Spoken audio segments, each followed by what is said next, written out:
Bonjour à tous, donc bienvenue au jeudi de la recherche paramédicale. Donc, il sera un café lecture présenté par Carole Aubertin, donc qui est cadre de santé, infirmière et cadre de santé au CHU d'Angers dans le service des urgences.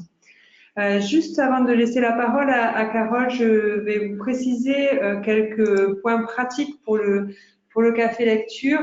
Simplement, voilà, si vous avez le choix d'écouter par la webconférence, par l'ordinateur, ou si la qualité n'est pas correcte, vous pouvez aussi passer un appel téléphonique en composant les codes qui sont sur la page.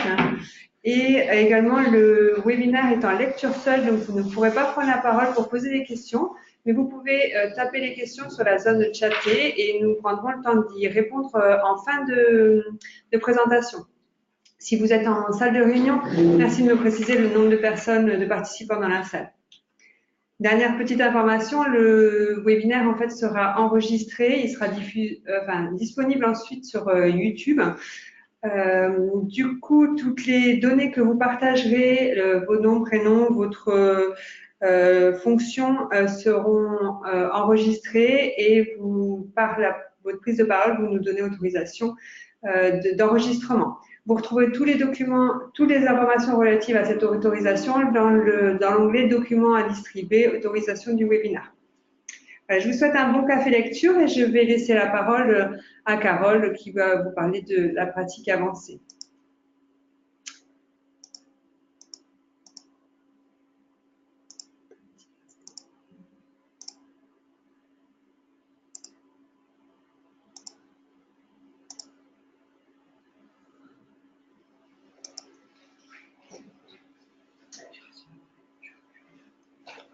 Bonjour à tous, donc on est là pour parler de pratiques avancées aux urgences et tout d'abord pourquoi ce sujet? Eh bien parce que c'est un sujet d'actualité, les infirmières de pratique avancée. Le décret concernant les infirmières de pratique avancée est sorti le 10 juillet 2018. Il concerne l'exercice dans les pathologies chroniques stabilisées, les polypathologies courantes en soins primaires, l'oncologie, l'hémato-oncologie, la maladie rénale chronique, la dialyse, la transplantation rénale. Mais je me suis interrogée sur quelle était la place pour les infirmières de pratique avancée aux urgences. Alors, on est bien d'accord, il n'y en a pas à ce jour, mais ça n'empêche pas de réfléchir au sujet et d'explorer la littérature sur ce point-là et dans les autres pays où, éventuellement, l'exercice de l'infirmière de pratique avancée est autorisé. Donc, on est là pour faire de la lecture critique d'articles et peut-être d'abord, avant de lire, on va faire de la recherche bibliographique et on va parler d'équations de recherche sur PubMed. Donc, voici les mots-clés que j'ai pu utiliser pour faire ma recherche. Donc, pour l'infirmière de pratique avancée, on retrouve Nurse Practitioner, Advanced Practice, Emergency Unit, Emergency Nurse Practitioner, Advanced Nurse Practitioner et j'ai rajouté la satisfaction des patients, puisque c'est un sujet qui me tient à cœur et que c'est souvent évalué pour évaluer l'efficacité des infirmières de pratique avancée. Voici donc un peu ce qu'on peut ressortir sur PubMed, juste en mettant infirmière de pratique avancée et donc département d'urgence. Donc avec cette première équation, on a énormément de résultats, 174, alors ça peut être bien plus important sur PubMed, mais 174 résultats, c'était un peu important. Je me suis dit que ce n'était pas assez affiné dans ma recherche. Donc j'ai essayé d'affiner un peu, infirmière de pratique avancée, département de médecine d'urgence et satisfaction des patients. Là, on a un peu moins de résultats, 78 résultats. Et un premier article qui ressort dans PubMed, qui est donc l'impact des infirmières de pratique avancée sur le coût, la qualité des soins, la satisfaction des patients. Donc ça, c'est l'article qu'il me fallait, mais c'est une revue systématique et je cherchais un article de recherche Princeps. Donc je poursuis et là, je trouve un article qui est une étude randomisée sur l'évaluation des infirmières de pratique avancée en service d'urgence. Donc, je retiens cet article, mais je continue un peu à chercher. Donc ça, c'est le premier article de Cooper. Je continue à chercher, je mets la même équation de recherche et je coche clinical trial pour avoir uniquement les études cliniques. Et là, en premier choix, j'ai donc l'évaluation de la qualité des soins délivrés dans un fast track unit, c'est une unité courte durée aux urgences, en comparant des nurse practitioners et des médecins. Bah, ça, c'est l'article idéal encore. Donc finalement, je n'ai pas choisi de vous parler d'un seul article, mais de deux articles. Donc, le premier article est un article écossais, donc, qui est une étude randomisée sur l'évaluation des infirmières de pratique avancée, et un deuxième article qui est un article australien et qui évalue la qualité des soins. Donc, je me suis dit qu'on allait pouvoir avoir des articles quasiment similaires et que ça serait intéressant de les comparer. Donc, on va à chaque fois comparer dans ma présentation chaque étape de l'article. Donc, le premier article de Cooper, qui est l'article écossais, est un article qui a été écrit en 2002. C'est une revue d'infirmières de pratique avancée. L'auteur est un infirmier de pratique avancée. C'est dans un service d'urgence en Écosse. C'est une étude randomisée.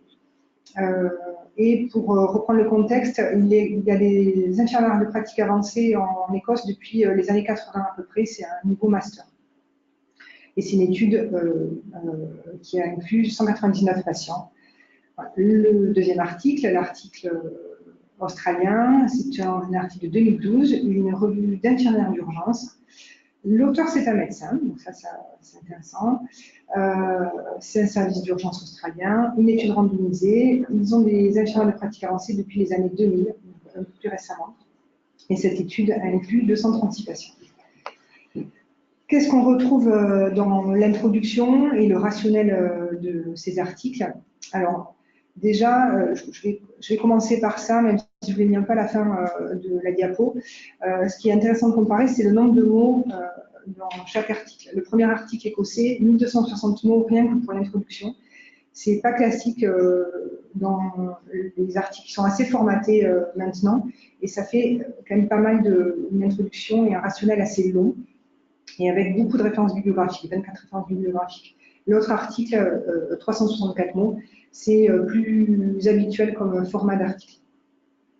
Donc, du côté écossais, l'article de Cooper, donc dans le contexte, ils nous disent qu'il y a de plus en plus de patients qui ont recours aux urgences et qu'il y a, dans le même temps, un temps de travail des jeunes médecins qui est diminué. Donc, ça c'est le contexte, qu'ils ont commencé à mettre des infirmières de pratique avancée aux urgences et qu'ils avaient besoin d'évaluer l'acceptabilité par les patients de ces infirmières de pratique avancée, mais également ils avaient besoin d'évaluer la qualité de ce service-là, des infirmières de pratique avancée, que pour eux il fallait que ce service soit au moins égal à ceux des médecins. Ils mettent en avant aussi qu'il y a une hétérogénéité de la formation des infirmières de pratique avancée au Royaume-Uni, parce que même si c'est un niveau master, toutes les infirmières de pratique avancée qui exercent n'ont pas ce master. Donc, ils sont en train de mettre ça un peu dans les clous, mais ce n'est pas encore le cas. Dans leur introduction, ils commencent à argumenter leurs critères de jugement. Comme je vous dis, il y a pas mal de références bibliographiques pour cette introduction. Côté Australie, on nous dit que les urgences sont confrontées à un nombre croissant de patients avec des problèmes de santé peu complexes. Alors, c'est le cas dans nos services d'urgence français aussi, donc c'est intéressant de se retrouver dans ce contexte-là. Ils ont créé des fast track units, c'est des unités de courte durée plutôt pour la traumatologie ou des recours aux urgences bénins. Et pour eux, c'est un lieu d'exercice qui est adapté pour les infirmières de pratique avancée. Ils n'ont pas d'études sur les résultats rapportés par les patients dans les fast track units, donc c'est l'intérêt pour eux de mener cette étude. Ils n'ont pas non plus d'études qui comparent les infirmières aux médecins dans les fast track units. Dans cet article, on retrouve 7 références bibliographiques, comme je vous l'ai dit tout à l'heure, un format assez classique. Alors, qu'est-ce qu'on retrouve dans les objectifs de chaque étude? Côté écossais, l'article de Cooper, 2 objectifs énoncés: développer un outil pour évaluer la qualité des soins de l'infirmière de pratique avancée et comparer la qualité des soins, la satisfaction infirmière de pratique avancée versus médecin. Et pas d'hypothèse annoncée dans cet objectif, dans cette partie objectif. Côté australien, l'article DIN, Deux objectifs également. La qualité des soins, ils veulent évaluer globalement la qualité des soins dans les fast track units avec leur modèle associant infirmières de pratique avancée médecins. Et ils veulent comparer la qualité des soins infirmières de pratique avancée versus médecins. Donc on a deux articles qu'on va pouvoir comparer. Et dans cet article-là, l'hypothèse est annoncée. Alors, la méthode. Côté Cooper, on a une étude qui est faite sur 2 mois, qui est monocentrique, qui inclut tous les patients au-delà de 16 ans. Ils incluent tous les patients qui ont des blessures mineures. Alors, ça reste un peu vague, on n'a pas de notion de tri sur les urgences. En France, on fonctionne avec un niveau de tri annoncé. Là, on n'a pas de niveau de tri, mais bon, on nous annonce des blessures mineures. Il n'y a pas d'infos sur le calcul d'effectifs et ils ont randomisé assez simplement un groupe expérimental infirmière de pratique avancée, un groupe contrôle pris en charge par le médecin. Côté australien, c'est une étude sur 1 an qui est monocentrique.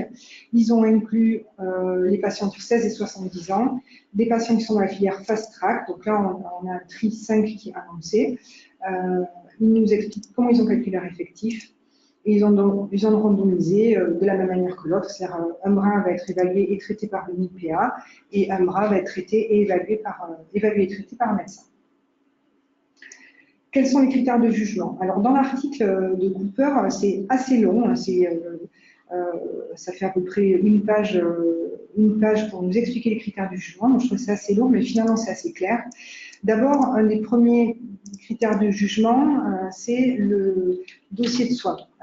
Ils ont fait un dossier de soins standardisé et ils vont comparer le remplissage de ce dossier de soins et l'exhaustivité du remplissage du dossier de soins.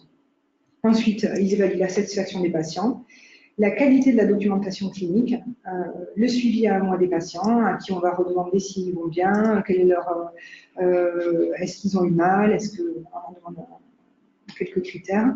Et ils évaluent aussi le nombre de reconsultations imprévues ou de blessures manquées, des fractures manquées, voilà. Comme c'est essentiellement de la traumato, ça va être des fractures assez inaperçues. Dans l'article australien, on va évaluer la satisfaction du patient sur plusieurs critères sur 5 points, une échelle de Likert. On va demander au patient de remplir un questionnaire sur sa qualité de vie à 15 jours. Et de la même manière que la première étude, on va essayer de voir la survenue d'événements indésirables à 14 jours. Et c'est la même chose, les fractures passent inaperçues et les reconsultations incluses. Alors, quel type de patients ils ont inclus dans l'étude? L'étude écossaise, ils ont inclus 204 patients, donc c'est équitablement réparti entre le groupe médecin et le groupe infirmière de pratique avancée. C'est des patients qui ont en moyenne 36 ans, avec 56% d'hommes, essentiellement de la traumatologie. On ne connaît pas le temps médian d'attente pour les 2 groupes et on ne sait pas combien de patients ont finalement été hospitalisés après leur consultation d'urgence. De l'autre côté, on a 320 patients inclus, 155 et 165, c'est assez équitablement distribués sur les 2 groupes. De la même manière, ils ont 36 ans, 61% d'hommes. 72% des patients venaient pour une consultation pour les problèmes musculo-squelettiques, donc ça inclut les fractures, les entorses, tout ce type de pathologie. Un temps médian d'attente dans les 2 groupes de 53 minutes et 9% des patients qui au décours ont été hospitalisés. Alors les résultats, donc ça c'est des résultats sur les 2 groupes. Donc pour l'étude écossaise, 166 patients ont répondu au questionnaire, donc ça fait 80% des patients inclus, et avec un score global de satisfaction élevé, que ce soit côté médecin ou côté infirmier. En Australie, 74% des patients ont répondu au questionnaire, avec à l'identique une satisfaction globale correcte de 22 sur 25. Il y a quand même 8% de reconsultations imprévues à l'issue, et pas mal de patients perdus de vue, 60 patients qui ont été perdus de vue dans l'étude. C'est-à-dire qui ont répondu au premier questionnaire, mais après n'ont pas donné suite sur le questionnaire à 15 jours. Donc plus précisément, maintenant, on va comparer dans chaque étude infirmière et infirmière de pratique avancée et médecin. Donc dans l'étude écossaise, ils ont pu mettre en avant qu'il y a moins d'attente dans le groupe infirmière de pratique avancée, 12 minutes de moins pour les patients, mais avec une durée de consultation qui était identique pour les médecins et pour les infirmières. Davantage de recours aux seniors dans le groupe infirmière de pratique avancée, c'est-à-dire que ce soit dans le groupe médecin ou le groupe infirmière de pratique avancée, il y avait un recours aux seniors possible pour un avis, valider une prescription de radiologie. Ce n'était pas nécessaire de valider la prescription, mais l'infirmière peut avoir un recours ou le jeune médecin peut avoir un recours au senior. Donc, les infirmières de pratique avancée demandent de plus souvent leur avis aux médecins seniors. Et il y a eu quand même le même nombre de radios demandées dans les deux groupes. Pas de différence dans la conformité du dossier de soins et de la gestion clinique. Donc, quand je parle de gestion clinique, c'est conformité des décisions en fonction des signes cliniques qu'on avait, que l'infirmière ou le médecin avait. Par contre, une satisfaction plus élevée dans le groupe infirmière de pratique avancée, donc easy to talk, elles sont plus abordables pour discuter. Et davantage satisfaits du traitement fourni par l'infirmière de pratique avancée. Le dossier de soins était de meilleure qualité pour les infirmières de pratique avancée et pas de différence dans le suivi des patients à un mois, que ce soit le groupe infirmière de pratique avancée ou médecin. Dans l'étude australienne, moins d'attente également dans le groupe infirmière de pratique avancée, donc 7 minutes en moins. Il y a davantage de cotations excellentes dans le groupe infirmière de pratique avancée, donc la cotation excellent, je ne voulais pas noter, mais c'est la satisfaction des patients. Et un score global de satisfaction plus élevé dans le groupe infirmière de pratique avancée. Par contre, il n'y avait pas de différence significative sur les autres points, sur les autres critères de jugement. Alors, que nous disent ces articles dans leur partie discussion? Dans l'article écossais, on nous dit que la mesure de la satisfaction et de la qualité de la documentation est possible grâce à des outils utilisés. Jusqu'à présent, dans pas mal d'études, on avait du mal on pouvait évidemment évaluer la satisfaction des patients, c'est assez simple. Par contre, la qualité de la documentation, ça, ils ont pu le faire grâce à cette étude et aux guidelines qu'ils avaient mis en place.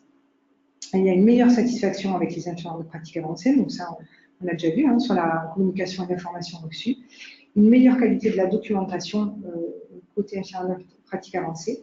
Par contre, ils mettent en avant qu'il serait nécessaire d'avoir un échantillon de patients plus important pour évaluer le taux de missed injuries, c'est-à-dire le taux de patients chez qui on aurait loupé une fracture ou loupé une pathologie. Pour ça, ils n'avaient pas suffisamment de patients pour dire que ce résultat était significatif. Dans l'étude australienne, ils voulaient d'abord évaluer si leur fast track unit, qui était composé d'un médecin et d'infirmières de pratique avancée, était quelque chose qui était satisfaisant pour les patients. Donc ça, ils ont montré que c'était satisfaisant. Ils ont mis en limite qu'ils avaient énormément de perdu de vue dans leur étude. Et chose importante, je ne vous ai pas dit au début, mais on l'apprend qu'à la fin de l'article, c'est que dans leur unité, il n'y a qu'une seule infirmière de pratique avancée. C'est pour ça qu'ils ont mis 1 an pour inclure autant de patients que dans l'autre étude où ils avaient 2 mois. C'est qu'il y a une seule infirmière. Et donc là, on évalue une seule infirmière de pratique avancée contre plusieurs médecins qui tournent sur cette unité. Biais de sélection aussi dans cet article, parce que 74% des patients qui ont rempli le questionnaire, il n'y a que 74% des patients qui ont rempli le questionnaire de satisfaction. Et le disent bien, c'est-à-dire qu'ils disent que très probablement que les patients pas satisfaits, ils sont partis sans remplir leur questionnaire de satisfaction. Ils n'avaient pas d'outils validés qui pouvaient mesurer l'état de santé dans les fast track units. C'est-à-dire que dans l'autre étude, on arrivait à mesurer avec la conformité du dossier de soins, la conformité des décisions prises en fonction des signes cliniques. Et dans cette étude, ils n'ont pas utilisé d'outils pour évaluer ça. Donc, qu'est-ce qu'ils nous disent dans leurs conclusions et dans la transférabilité pour la pratique? Dans l'étude écossaise, que ces outils d'évaluation, ils sont validés, ils ont montré leur fiabilité dans cette étude, qu'il fallait faire une autre étude pour évaluer les reconsultations imprévues. Dans l'étude australienne également, ils n'ont pas du tout évalué si le senior, dans le bras senior, dans le bras médecin, pardon, si le jeune interne qui exerce dans la fast track unit demande un recours au senior. Ils ont mesuré si l'infirmière elle demande de l'aide au senior, mais pas si le médecin demande son aide. Donc là, c'est pareil, on ne peut pas comparer les deux bras.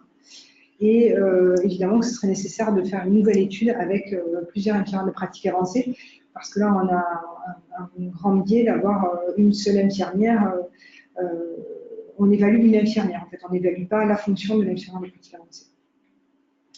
Donc, le résultat de ce match, le premier article de Cooper, que moi, la lecture, je trouvais un peu long, pas avec un article qui était moins académique à la lecture, finalement, il a des critères de jugement bien plus fiables et c'est une étude qui est reproductible. On pourrait, en utilisant les échelles qu'ils ont construites et les types de dossiers qu'ils ont construits, mener ce type d'études dans d'autres centres hospitaliers. Donc l'autre article était plus académico de part, plus facile à lire, mais avec pas mal de biais dans l'étude. Je vous remercie de votre attention. Je te remercie, Carole, pour cette intervention. Vous pouvez maintenant poser vos questions si vous le souhaitez, donc toujours en saisissant vos questions sur l'onglet questions. On a le temps d'y répondre. Je voulais remercier Carole parce que je trouve que ce parallèle entre les deux études a vraiment mis l'accent en fait sur la structuration des études et l'importance en fait de cette lecture critique d'articles. On voit bien dans les deux articles. En Suède, en fait, le gros biais annoncé à la fin avec une seule IPA qui a été finalement évaluée, alors qu'on aurait pu croire quand on lit le résumé que l'article était plus intéressant. Et voilà, tu as bien insisté sur les critères d'inclusion, sur le nombre de patients, donc c'est vraiment pertinent et intéressant en fait de voir qu'il faut se méfier et bien lire l'article et décrypter l'article en fait sur les différentes étapes que tu nous as décrites pour se faire un avis et puis pouvoir savoir si les données sont reconductibles ou pas. J'avais une question si pour l'instant il n'y a pas de questions ouvertes, je vais sonder un petit peu, je vous laisse le temps de donner des questions. Moi j'ai juste une question alors qui n'a pas vraiment un lien avec l'article directement, mais c'est une question de culture que je me posais. Est-ce que tu as déjà lu dans tes lectures sur les IPA si pour l'infirmière, le vécu de l'infirmière, on ressent bien dans les articles, pour les patients, en fait, la présence des IPA est tranquillisante puisqu'il y a plus d'informations. Est-ce que pour les infirmières, le niveau de stress n'est pas augmenté par une responsabilité plus forte? Est-ce que c'est pas un stress pour les infirmières? Alors, j'ai rien lu dessus encore, mais je pense qu'en commençant la biblio, je me suis attachée à regarder plutôt satisfaction, qualité des soins, mais j'ai vu passer des articles sur le stress, que pensent les infirmières de leur exercice, quels sont les facteurs psychologiques qui influencent leur pratique. Il y a des articles là-dessus qui, peut-être Laurent, ces articles dessus. Mais enfin, il y a des articles dessus, je ne sais pas s'il y en a beaucoup, mais il y en a. Mais ce sera l'objet d'un prochain café lecture peut-être. D'accord, merci. J'ai une question de Brice Bonan. Il te remercie, Carole, pour cette comparaison d'études. Est-ce que, au cours de tes lectures, tu as trouvé des publications qui abordaient la place de l'IPA dans d'autres PEC aux urgences, d'autres prises en charge aux urgences, pardon, ouais. Des consultations simples type médecine générale ou IOA? Ouais. Oui, la plupart les infirmières de pratique avancée aux urgences, ce qu'on voit dans les différents articles, c'est pour les tri 4 et tri 5, donc de la médecine, plutôt de la médecine générale. Donc essentiellement de la traumato, des sutures. Ça, il y a pas mal de pays où les infirmières de pratique avancée suturent.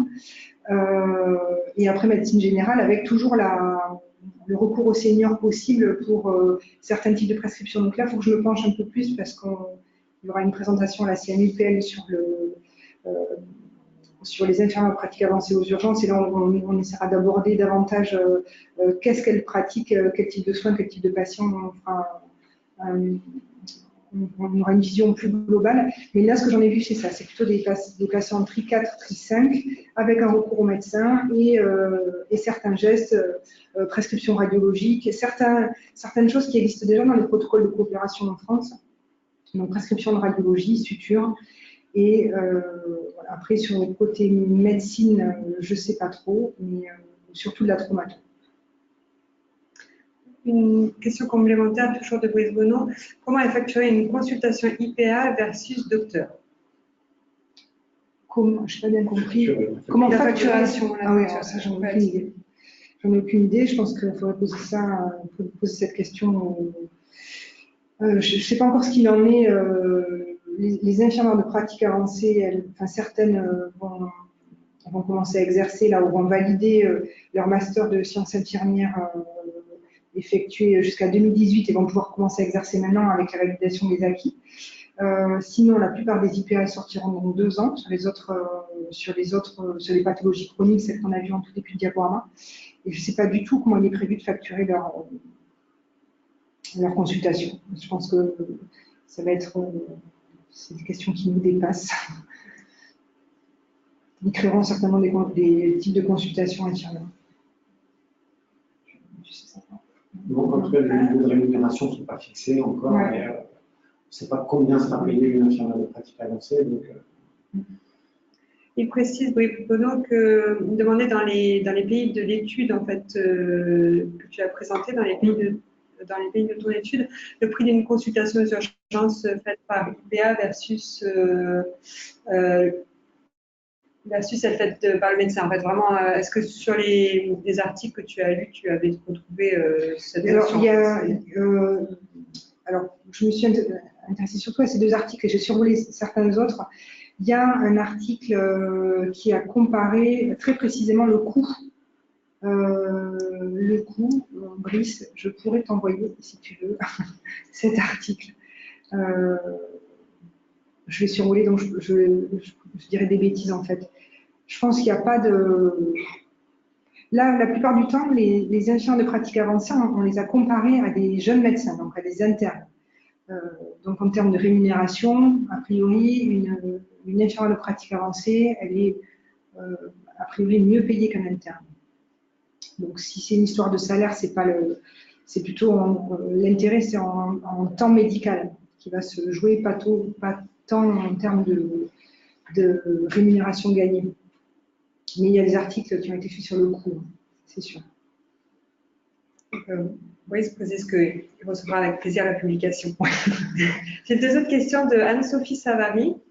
Est-ce que pour vous, les IPA vont arriver en France, dans les services des urgences, et à la SFMU, est-ce un thème qui sera abordé? Moi, je ne fais pas partie de la SFMU, mais je sais qu'ils y réfléchissent. Est-ce qu'il y aura des infirmiers de pratique avancée en France? Je n'en sais rien. Je pense qu'il y a un réel intérêt à ce qu'il y ait des infirmiers de pratique avancée aux urgences. Quand on voit l'encombrement des services d'urgence et les temps d'attente, moi, je vois là une opportunité pour les patients et pour les infirmières et pour les... Voilà. On verra comment ça évolue. Enfin, c'est des choix politiques de mettre des infirmières de pratique avancée dans le service d'urgence. Après, je ne saurais pas dire si ça existera et dans quel délai, mais en tout cas, les sociétés savantes y réfléchissent. je peux rajouter un truc. Oui. A priori, là, il n'est pas du tout prévu. Alors, les infirmières de pratique avancée vont arriver, comme le disait Carole, là, les premières, ça va être sûrement anecdotique, mais les premiers masters vont commencer en septembre dernier, donc dans 2 ans, il y aura des infirmières de pratique avancée, principalement dans le champ des maladies chroniques, mais il n'est pas du tout prévu d'étendre la pratique avancée pour l'instant, à part à la psychiatrie, la santé mentale et psychiatrie qui va être ouvert. Mais ça n'empêche pas qu'on puisse, de manière collective au sein des sociétés savantes, de réfléchir à la plus-value pour amener la pratique avancée dans nos secteurs d'activité. Moi qui travaille plus dans le champ de la réanimation, vous dire qu'on a réfléchi avec la société française, la société de réanimation de langue française, à ce que pourrait être un infirmier de pratique avancée dans le champ des soins critiques. Et voilà, l'article il est paru donc hier sur le sujet. C'est pas pour ça qu'on va avoir des infirmières de réanimation, infirmières de pratique avancée en réanimation. En tout cas, c'est montrer la plus-value que ça pourrait avoir, et particulièrement dans les services de surveillance continue dans des secteurs isolés. Donc, il faut de toute façon travailler sur le sujet. Ça existe ailleurs, dans plein d'autres pays, comme l'a montré Carole. Pour l'instant, ce n'est pas à l'ordre du jour en France, mais je pense qu'il faut travailler, il faut montrer que ça aurait un intérêt, notamment pour la qualité des soins, la satisfaction des patients. Donc, il faut travailler sur le sujet. Il y a toujours une confusion, et en tout cas, la SFMU réfléchit là-dessus sur protocole de coopération et pratique avancée. Il y a malgré tout la possibilité par le biais, en validant le protocole de coopération, qu'une infirmière d'accueil et d'orientation puisse prescrire de l'imagerie, attendre un compte rendu et puis orienter un patient plus rapidement vers la sortie ou tout à fait aussi par le biais des protocoles de coopération, à être formé à de la suture simple, faire de la suture et accélérer un circuit aux urgences.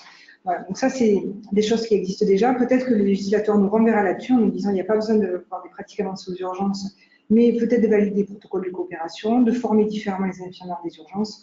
Donc, la pratique avancée aux urgences, ça ne veut pas forcément dire un master de pratique avancée aux urgences, ça veut peut-être dire à réfléchir à une autre typologie d'infirmières aux urgences, formées différemment, avec des protocoles de soins différents. Tout est ouvert et voilà, comme disait Laurent, l'essentiel c'est d'y réfléchir, de voir ce qui se fait ailleurs, de voir comment on pourrait mieux travailler pour nos patients.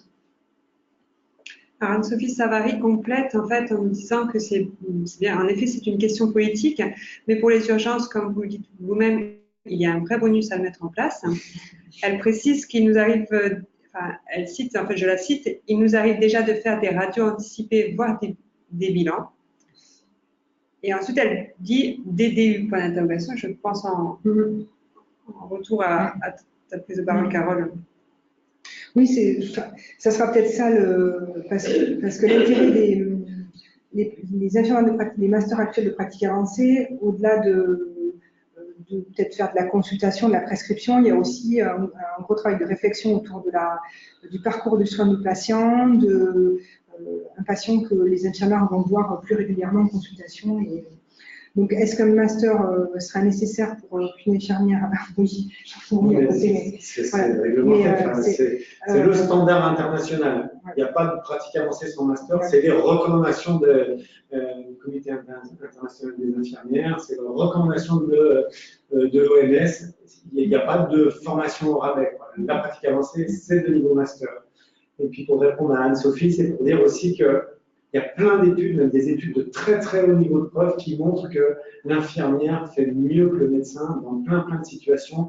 La dernière, c'est la revue Cochrane qui est parue au milieu de l'année dernière sur soins primaires, ce qu'on pourrait appeler une infirmière de premier recours. Donc un peu une infirmière des urgences, mais en dehors des urgences, elle fait mieux que le médecin. Enfin, c'est marqué au moins aussi bien que le médecin. Donc, mais c'est pas parce que on fait aussi bien et qu'on est moins cher que le pouvoir politique nous donne accord. C'est pour ça qu'il faut être présent dans la place, il faut réfléchir au sujet, il faut bien préparer et puis il y a nécessairement aussi une démarche politique à structurer. Effectivement, c'est pas seulement faire des actes ou seulement faire des prescriptions, mais c'est réfléchir de façon plus globale et peut-être qu'un DU avec 15 jours ou 3 semaines de cours sur une année universitaire n'est pas suffisant pour amener à ce niveau de réflexion-là qu'une infirmière de pratique avancée doit avoir. Alors, oui, juste, je relate deux petites remarques de Anne-Sophie Savary qui rebondit sur cette prise de parole. Tout ça est bien évidemment un travail en équipe, elle précise. Et elle dit, oui, je suis claire que le fait de faire un master pour valider qu'il faut faire un master pour valider les IPA. Alors, on a deux questions de Gérard Couillet. La mission d'infirmière accueil et orientation pourrait-elle être un support à la pratique avancée? La mission, oui, finalement, le rôle d'une IPA pourrait être le rôle d'une infirmière d'accueil et d'orientation upgradée.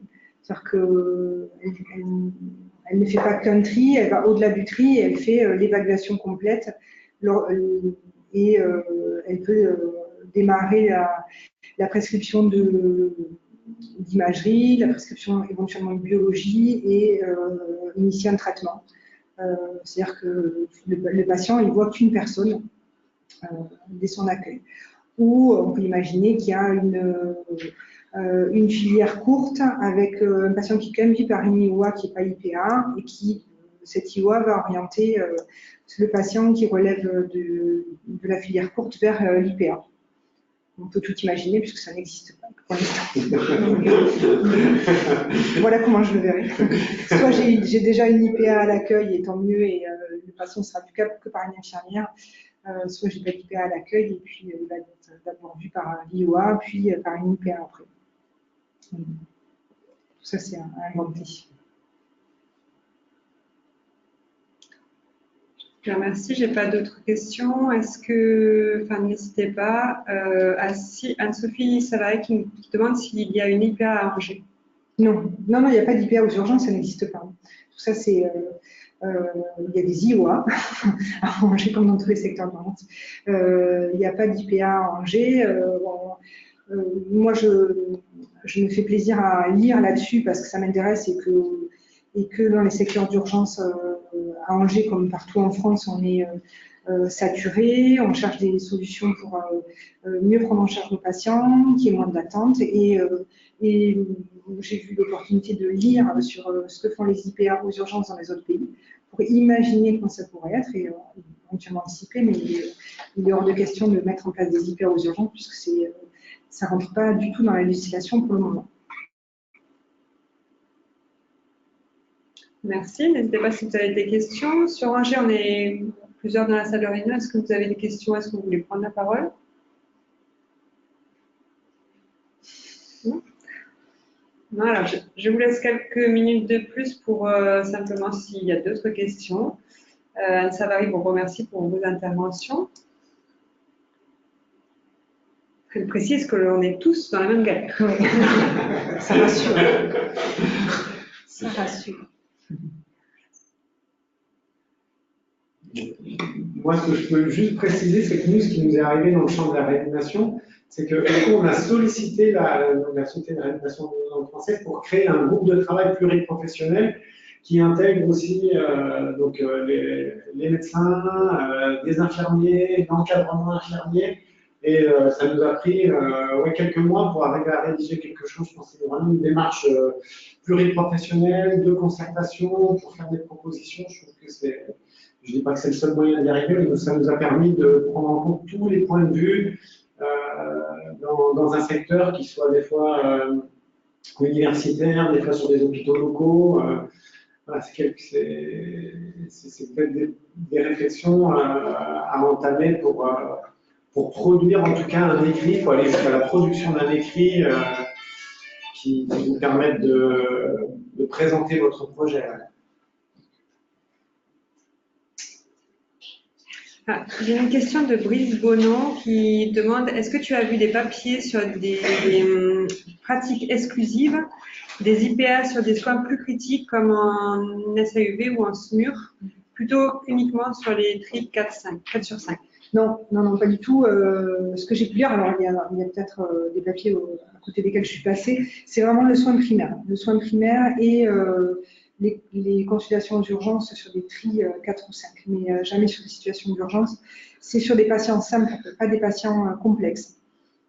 L'idée, c'est de pouvoir laisser plus de temps médical aux médecins sur des situations complexes et que l'infirmière de pratique avancée s'occupe des pathologies dites simples et recourt aux patients, aux médecins si la situation se complexifie. Donc, c'est clairement pas des patients de sauve ou SMUR. Monsieur, il vous remercie pour tout. Merci à vous. Voilà, s'il n'y a pas d'autres questions, on va clore ce webinaire. N'hésitez pas, donc, si vous avez des questions a posteriori, de m'écrire ou d'écrire à Carole Aubertin. On répondra aux questions a posteriori avec plaisir. On se retrouve du coup le jeudi, je crois que c'est le 4 juin, je n'ai pas d'agenda avec moi, mais le premier jeudi du mois de juin. Donc ce sera Rénal Gaborio, qui est orthophoniste sur Nantes et qui nous présentera son projet Autisme, donc autour de l'autisme. Donc je vous souhaite une bonne journée et donc à très bientôt au prochain Café Lecture. Au revoir, merci.